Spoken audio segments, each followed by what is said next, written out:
खबरें जो आपको सीधे जोड़ती हैं हमसे, जिनका आपकी जिंदगी पर होता है सीधा असर। खबरों की वही तस्वीर, बिना बदले बिना डरे, जज्बा सच का लिए, सच दिखाते हैं। वलसाड़ साइबर क्राइम पुलिस ने 3 करोड़ 8 लाख के धोखाधड़ी मामले में आरोपी को गिरफ्तार किया। गुजरात समेत देश के विभिन्न राज्यों में साइबर धोखाधड़ी करने वाले गिरोह के 2 और सदस्यों को गिरफ्तार करने और 3 करोड़ 8 लाख रुपए की साइबर धोखाधड़ी जब्त करने के बाद वलसाड़ साइबर अपराध पुलिस स्टेशन कानूनी कार्रवाई कर रही है।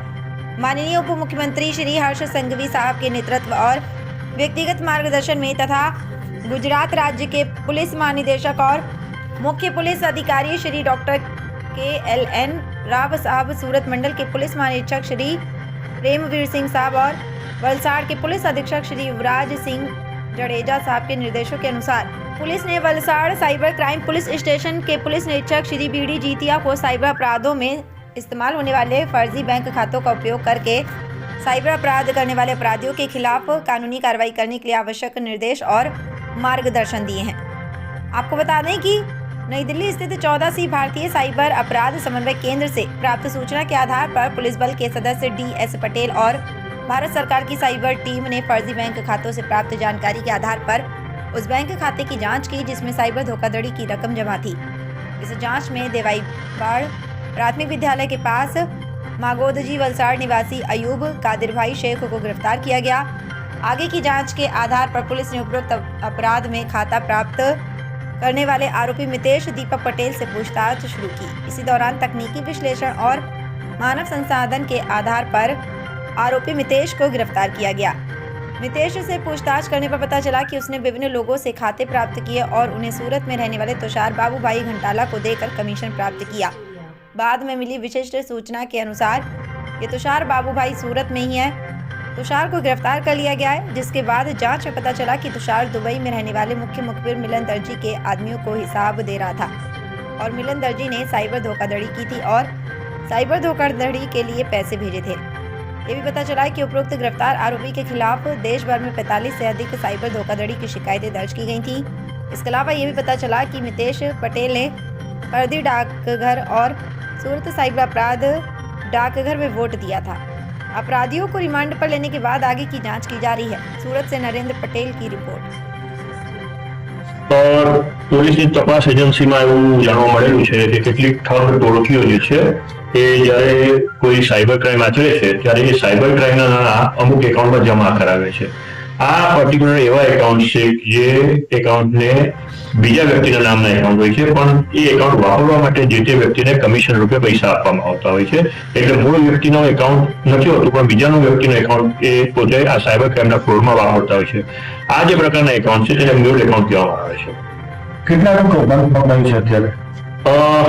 આપણે સૌને ખબર હશે કે ગઈ તારીખ 4/2/24 રોજ જ્યારે રાજ્ય સરકાર દ્વારા રાજ્ય પોલીસને મ્યુલ એકાઉન્ટ ઓપરેશન હન્ટ અનુસંધાને કાર્યવાહી કરવા સૂચના આપવામાં આવી હતી, ત્યારે ગઈ તારીખ 4/2/2024 રોજ સાયબર ક્રાઇમ વલસાડની ટીમ દ્વારા એક આરોપીની ધરપકડ કરવામાં આવી હતી।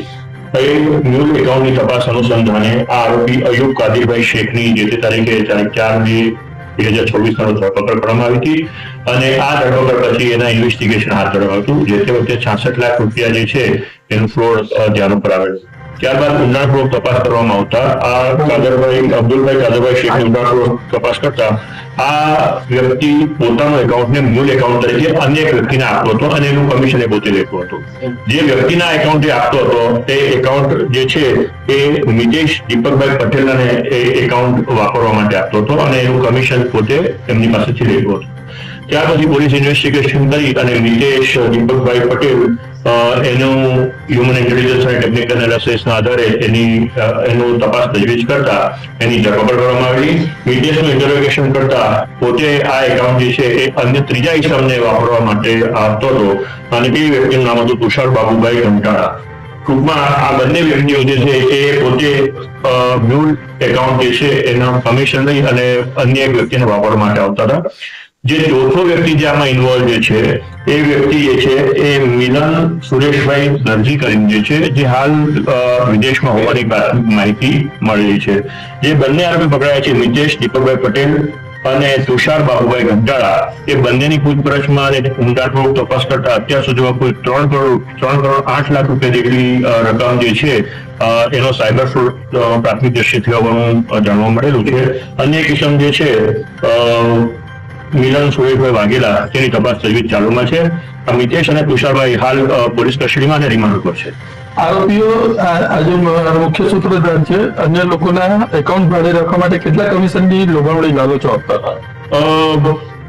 પ્રાથમિક તપાસ દરમિયાન એવી માહિતી મળી છે કે સામાન્ય રીતે 10% કમિશન જે છે 10,000 રૂપિયાનું કમિશન અને 5,000 રૂપિયાનું કમિશન એ જે તે વ્યક્તિઓને મ્યુલ એકાઉન્ટ આપવા માટે આપતા હોવાની જાહેરાત મળી છે.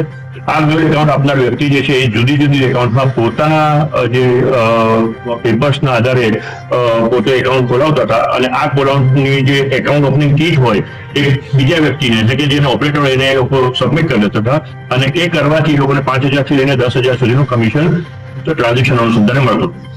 અને ખાતાની અંદર જે રૂપિયાનું ટ્રાન્ઝેક્શન થતું તેમાં એ લોકોનું કમિશન મળતું હતું. ખાતાનું ટ્રાન્ઝેક્શન થતું એમાં એને જેટલા ટ્રાન્ઝેક્શન થતા એના 5,000 10,000 રૂપિયા લોકો પોતે એ કમિશન પેટી લેતા હતા. અત્યાર સુધીમાં આ બાબતે કુલ 3 આરોપીઓની ધરપકડ કરવામાં આવી છે. એમાં 4 તારીખે જે આરોપીની ધરપકડ કરવામાં હતી અયુબ કાજીનભાઈ શેખ, એના લગભગ જુદી જુદી બેંકોમાં અને પત્નીના નામના 15 એકાઉન્ટ જે છે એ એમને મળ્યા હતા.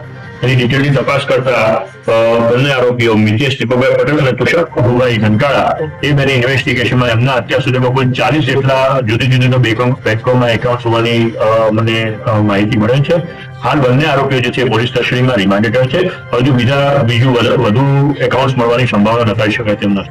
કેટલા કરોડનું સ્કેમ છે? અત્યાર સુધી જે ઇન્વેસ્ટિગેશન છે એમાં કુલ અત્યાર સુધીમાં 3 કરોડ 8,41,362 રૂપિયા જેટલું કૌભાંડ હોવાનું જણાઈ આવેલ છે. મુખ્ય આરોપી કોણ છે? તે વિદેશ છે તે? મુખ્ય આરોપી જે છે મેં આપને કહ્યું મુજબ મુખ્ય આરોપી જે છે મિલન ઉર્ફે મિલો સુરેશભાઈ વાઘેલા જે હાલમાં ભારત બહાર હોવાની પ્રાથમિક માહિતી મળી છે. એની તપાસ ચાલી રહી છે.